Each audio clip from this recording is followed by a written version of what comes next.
देखिए 5 क्या होने को तो 7 हैं, उनमें 2 नाम और जोड़ दीजिए। उनमें से एक नाम है एनएसजी का और एक नाम है असम राइफल्स का। इन 7 नाम हो गए। कौन कौन से हो गए? Central industrial security police force, central reserve police force, border security force, Indo Tibetan border police और एसएसबी सशस्त्र सीमा बल। ये 5 तो आपके सामने दिख रही हैं, 2 और हैं नेशनल सिक्योरिटी गार्ड और असम राइफल्स।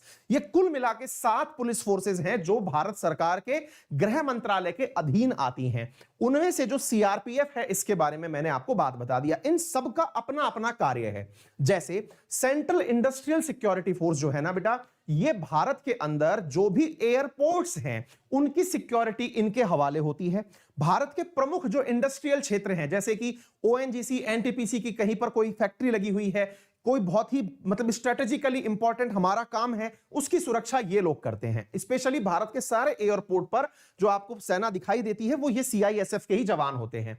सीआरपीएफ भारत में जहां जहां अशांति है, विशेष रूप से इनका उपयोग वर्तमान में अशांति वाले क्षेत्र जो आंतरिक सुरक्षा में लगे हुए हैं, चाहे नक्सलवाद प्रभावित हो या आतंकवाद प्रभावित, वहां पर सीआरपीएफ का, यानी देश के भीतर के अंदर, देश की बॉर्डर के अंदर की तरफ जो सिक्योरिटी है ना, पूरे देश में अशांति का निपटाने की जिम्मेदारी सीआरपीएफ की है।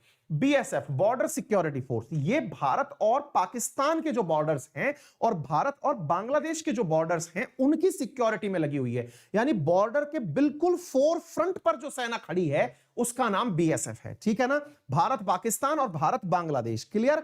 क्यों है बांग्लादेश पर क्यों खड़ी है? क्योंकि भाई साहब जिस समय ये अपॉइंट की गई थी तब बांग्लादेश भी पाकिस्तान होता था, तब से ये कार्य बीएसएफ ही कर रही है।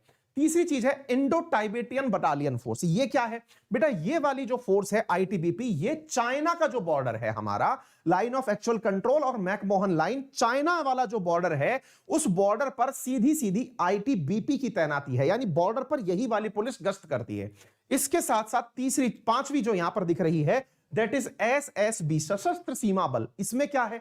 सशस्त्र सीमा बल जो है मेरे प्यारे साथियों, ये भारत के साथ में जो आपका ये म्यांमार वाला बॉर्डर है इसका ख्याल रखती है। ठीक है ना?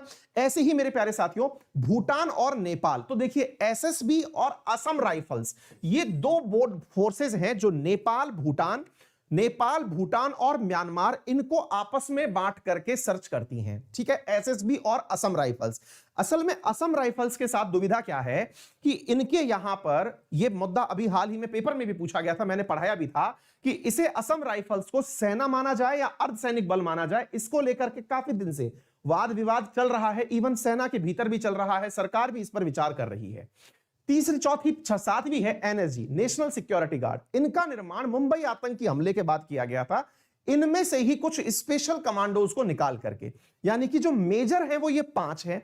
असम राइफल्स जल्दी ही सेना का हिस्सा हो जाएगी, ऐसा जानकारों का कहना है। साथ में जो एनएसजी है वो स्पेशल फोर्स, स्पेशल काम के लिए नियुक्त की गई है। ये कुल 7 हैं। इनमें से मेरे प्यारे साथियों वर्तमान को जो मैंने आपको बताया, महिलाओं की जो बटालियन है वो कोबरा फोर्स के नाम से बना दी गई है। यह बात आपको पता होनी चाहिए।